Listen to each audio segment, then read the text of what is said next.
आऊज़ बिल्लाहि मिनश्शैतानिर्रजीम बिस्मिल्लाहिर्रहमानिर्रहीम। शुरू अल्लाह के नाम से जो बड़ा मेहरबान और नहायत रहम वाला है। उम्मीद आप लोग खैरियत से होंगे और इस वीडियो में इंजीनियर फैसल आपसे मुखातिब है। हमारी आज की वीडियो का टॉपिक है सिलिका जेल और सिलिका जेल का केमिकल नेम है सिलिकॉन डाइऑक्साइड, जिसका फार्मूला है SiO2। सिलिका जेल एक इनऑर्गेनिक मटेरियल है और इसकी स्टेबल प्रॉपर्टीज़ हैं अगेंस्ट मैकेनिकल और टेम्परेचर इन्फ्लुएंसेस। यानी जब ये दोनों इन्फ्लुएंस होने की कोशिश करते हैं तो सिलिका जेल स्टेबल रहती है। सिलिका जेल की प्रॉपर्टीज़ में पहली प्रॉपर्टी है हाई इंटरनल पोरोसिटी, यानी इसका जो इंटरनल स्ट्रक्चर होता है वो पोरस होता है, वो मसामदार होता है, क्योंकि इसको मोस्टली एड्जॉर्प्शन के लिए इस्तेमाल किया जाता है। सो इसका इंटरनल स्ट्रक्चर पोरस होता है। सेकंड, ये केमिकली इनर्ट होती है और केमिकली इनर्ट हर वो चीज़ होती है जो किसी रिएक्शन में इन्वॉल्व ना हो। सो जिस तरह इसको फार्मास्यूटिकल इंडस्ट्री में इस्तेमाल किया जाता है मॉइस्चर अब्जॉर्ब करने के लिए, तो ये सिर्फ मॉइस्चर ही अब्जॉर्ब करती है अपने अंदर, उसके रिवर्स में कोई केमिकली इफ़ेक्ट उस मेडिसिन के ऊपर नहीं देती। सो ये केमिकली इनर्ट होते हैं। इसके अलावा हाई सरफेस एरिया होता है। सो हाई सरफेस एरिया ज़रूरी है और वो पोरोसिटी की वजह से होता है। जितना वो ज़्यादा मसामदार होगा इतना ज़्यादा उसका सरफेस एरिया होगा और इतनी ज़्यादा उसमें एड्जॉर्प्शन होगी। सो फोर्थ है स्ट्रॉन्ग एड्जॉर्प्शन कैपेसिटी, और सिलिका जेल को बनाया ही इसीलिए गया है। सो इसके अंदर स्ट्रॉन्ग पावर होती है एड्जॉर्ब करने की। फिफ्थ है it is easy to adsorb polar substances. अब ये एड्जॉर्प्शन तो करती है, लेकिन किसको करती है? पोलर सब्सटेंसेस को ज़्यादा से ज़्यादा करती है, जबकि नॉन पोलर और ऑर्गेनिक सब्सटेंसेस को ये अपने अंदर एड्जॉर्ब नहीं करती या बिल्कुल मुश्किल से करती है, यानी ये उसके लिए एफिशिएंट नहीं है।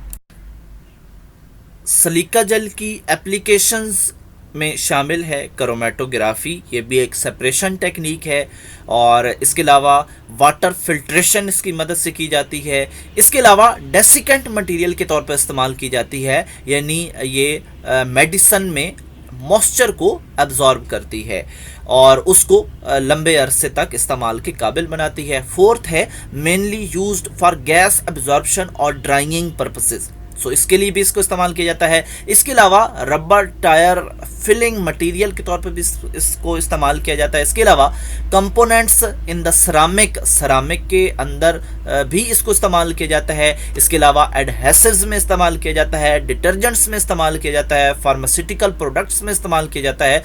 तो ये आपको इसकी एप्लीकेशंस पता लगी।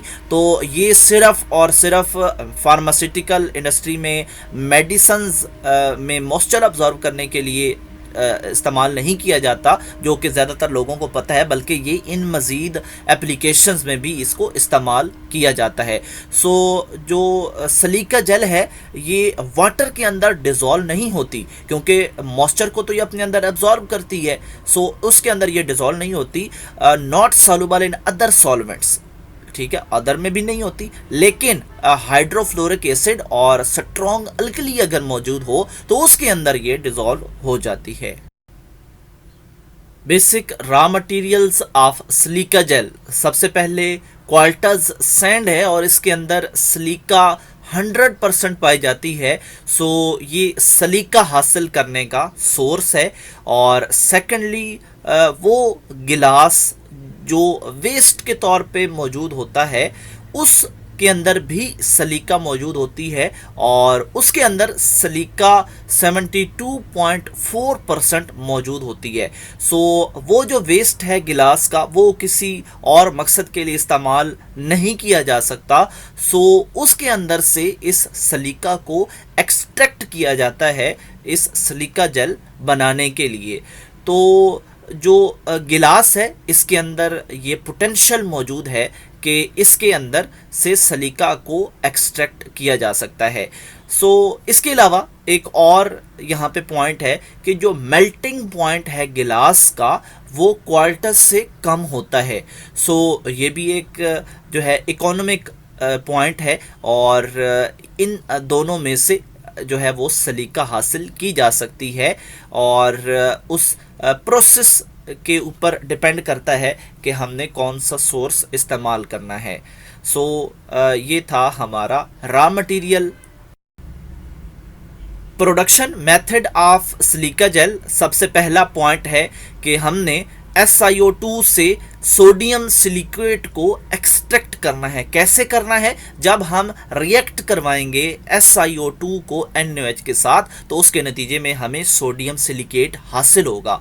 और सेकेंड स्टेप में इसी सोडियम सिलिकेट को हम रिएक्ट करवाएंगे एसिड के साथ, और हमें मिलेगा ऑर्थोसिलिसिक एसिड, और ये एक इंटरमीडिएट प्रोडक्ट होगी, और ये अनस्टेबल होगी, और ये कंडेंस होगी रेडियली और कन्वर्ट होगी एक कोलाइडल पॉलीमर में, जिसको हम सिलिका जेल का सॉल्यूशन कहते हैं।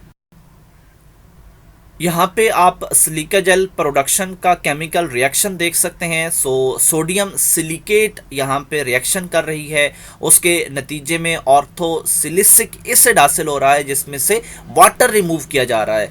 इसके नतीजे में हमें सिलिका सॉल्यूशन हासिल हुआ, और इसमें से भी वाटर रिमूव करने के बाद हमें सिलिका जेल मिली। और यहाँ पे आप स्ट्रक्चर देख रहे हैं, ये सिलिका जेल का है। ये जो स्ट्रक्चर आपस में इंटरकनेक्टेड है, ये दो किस्म के बॉन्ड्स की वजह से है। एक का नाम है सिलोक्सेन और दूसरे का नाम है सिलानोल बॉन्ड्स। तो इनकी वजह से ही ये जो स्ट्रक्चर है आपस में इंटरकनेक्टेड रहता है। और यहाँ पे आप देख रहे हैं कि ये किस तरह जो है वो काम करता है। एक इसकी केमिकली एड्जॉर्प्शन दिखाई गई है, और एक फिजिकली एड्जॉर्प्शन। तो आप इनके स्ट्रक्चर को देख सकते हैं कि वाटर यहाँ पे किस तरह इसकी बॉन्डिंग में शामिल है। इसके अलावा रीजनरेशन भी होती है। वंस सेचुरेटेड विद वाटर, अगर ये एक दफ़ा ये मॉइस्चर को एब्जॉर्ब कर लेता है, तो फिर इसको रीजनरेट भी किया जा सकता है, और हीट की मदद से रीजनरेट किया जाता है। यानी अगर हम 1 से 2 घंटों के लिए 120 सेंटीग्रेड टेम्परेचर इसको दें, तो वो दोबारा जो है सिलिका जेल दोबारा एब्जॉर्प्शन के काबिल हो जाएगी। ये इसकी रीजनरेशन है।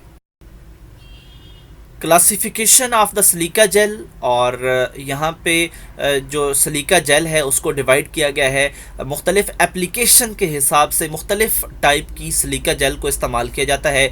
तो पहली है स्फेरिकल सिलिका जेल है, इसके अलावा ग्रैनुलर सिलिका जेल है, वाटर प्रूफ सिलिका जेल है, माइक्रो पाउडर सिलिका जेल है, इसके अलावा सिलेक्टिव एडजॉर्ब सिलिका जेल है, ब्लू इंडिकेटिंग सिलिका जेल है, और package purpose silica gel desiccant purpose के लिए अवेलेबल है।